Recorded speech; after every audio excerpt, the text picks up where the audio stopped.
Dr. Doom. He said this even before what had happened with Jonathan, we had started to realize that Kang was not Thanos. We had started talking about Dr. Doom even before we officially pivoted from Kang.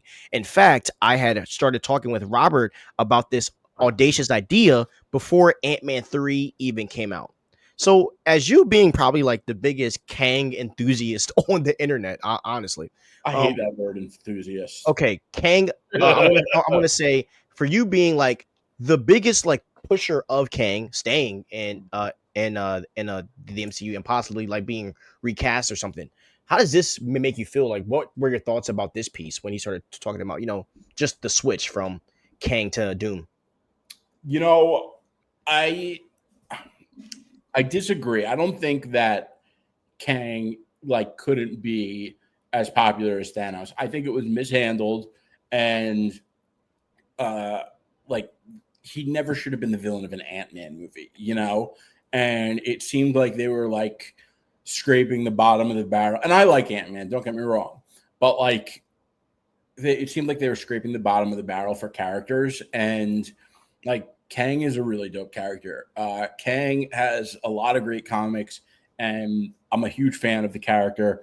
You know, I think it's really cool how he uses like time as a weapon. It's just like he's so unique, but I don't really buy this. I think that this was a very diplomatic answer. You have to keep in mind that when he talks about Kang, they had to talk about firing someone for a very public and controversial, high profile case that they can't just be like, Kang sucked and like we had to get rid of him. Like they have to be very careful in how they talk about it. It's also probably a legal thing. So I don't think that's the case. Also, Bo DeMaio, I'm trying to find the exact tweet, but Yeah, I saw his tweet. I know you're yeah, talking. Yeah, I saw it. he Yeah, was like, Feige is lying. Like, I was at a movie with another Disney exec. he Like, had Kang in his season 2 for X-Men, right? He said.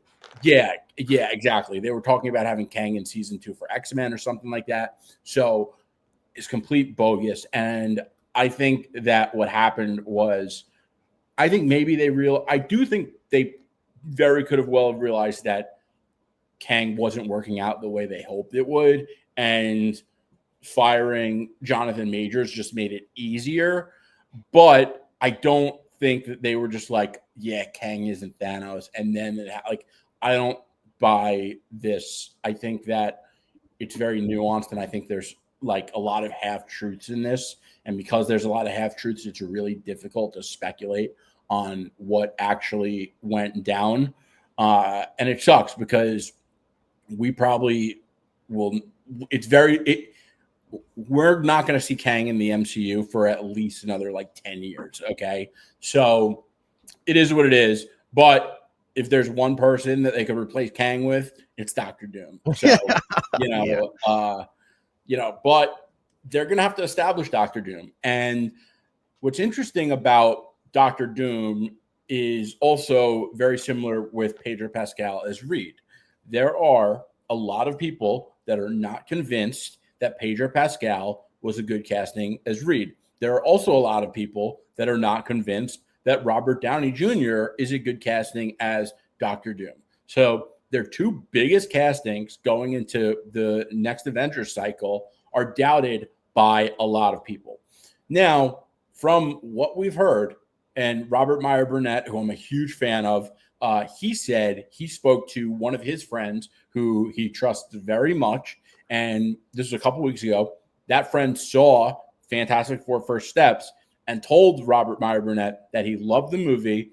And Robert Meyer Burnett described it this way. He said, my friend was reluctant to admit that Pedro Pascal is Reed Richards and absolutely delivered. So that is comforting to hear. Comforting. Pause. That was a weird word to use. It's reassuring. And Doctor Doom. Listen, I think Robert Downey Jr. is a great actor. I think he's going to deliver as Doctor Doom.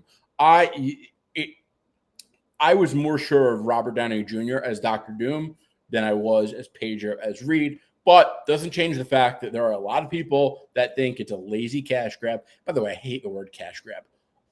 It's a business. It's all for cash. You fucking Yeah, yeah, idiots. yeah. Like that's the point to make money. Yeah, Like what? they're so Yeah, fucking dude, people are stupid. stupid. Yeah, people are Yeah. stupid. Um, Yeah, it's such a stupid word. yeah, I agree. Yeah. And I talked about this on my TikTok too. I thought that this quote was cap, and I didn't like. I didn't even like him saying this because when he first got Kang, the whole idea was that Kang was going to be different than Thanos because instead of having Thanos where he comes in the end, Kang was going to be everywhere because he has variants. And that was the whole point of Kang, was that Kang was going to show up in all these different, spots. And I don't think that they gave Kang enough time to even see if he was bigger than Thanos or not, because the only time we saw him was in Loki and we saw him in what you call it? In One movie, Ant-Man yeah, Quantumania. Ant-Man. And you left him out of your biggest movies. He was not in No Way Home. He was not in Doctor Strange. And he was not in Thor, Love and Freaking Thunder. He was not in even Far From. I mean, you left Kang out of your big character, out of your big characters movies at the time. So how could you gauge if Kang was going to be, as big as you thought? I just I felt like on their part, this is Feige trying to shift a poor decision that he made. You know what I mean? And because I remember when Kang first got announced, I thought dude was going to be in No Way Home. I thought he was going to be in all these other movies. I thought he was going to be in Doctor Strange. I mean, how do you have a movie called The Multiverse of Madness and Kang the Conqueror is not in it? Like that stuff to me is kind of insane. You know what I mean? That just doesn't make sense to me. So That's why I call it multiverse, not so much madness. yeah, bro. Like how would you not have Kang the Conqueror when that's the whole point of the freaking character, And then, Kang had the dopest scenes in Ant-Man, and then, he loses. Like, it's crazy. And mind you, I don't hate the movie, so it's like, it's I whatever. don't hate it either, Yeah, but like, it's not a I bad movie. It's not a bad yeah, movie. But, but yeah, the second they dropped Kang, I've never rewatched it since. I'll tell you yeah, that. yeah. So, And that's the thing. By the way, that's kind of similar about the reboot thing. Like, once you reboot it, it's like so much less relevant. exactly. And and if you saw Major's performance in Loki, like he killed those performances and he was amazing as, he who remains. So it's like that's the only time where we really got to see him like and yes, Ant-Man and the Wasp, but that was where you had to see him with another character that was very popular, and be able to talk. But like you leave him out of Spider-Man and Thor and all these things. It makes me question if you have faith with Jonathan to begin with. But in my opinion, I don't think like you when you're casting a character like this, you don't put it on testing ground. You throw it in the big stuff if that's your big character. And I felt like with Loki and Ant-Man, they were trying to do some type of weird testing. And it's like you don't test, you throw them in the fire and you see what happens. And and you have an actor like Jonathan Majors who is a chameleon, who comes from a cloth of being a great actor. And you just kind of wasted him, And yes, he got into his own problems, which I mean that's on him, right? But like you didn't even give Kang a chance, and I think that if Kang was in No Way Home, even Far From Home or Thor or Doctor Strange, I think we'll be having a whole different conversation, and I think Kang will be a lot bigger than what people would think now. That's When my there opinion. are a lot of problems, a lot of times the actual issue is misdiagnosed. And I think that it's such a cop out to say, uh, you know, Kang isn't Thanos. Like, bro, you never really gave him a chance, like Stevie said. And, you made a couple of missteps with your strategy around Kang. It wasn't that Kang didn't work, it was the strategy.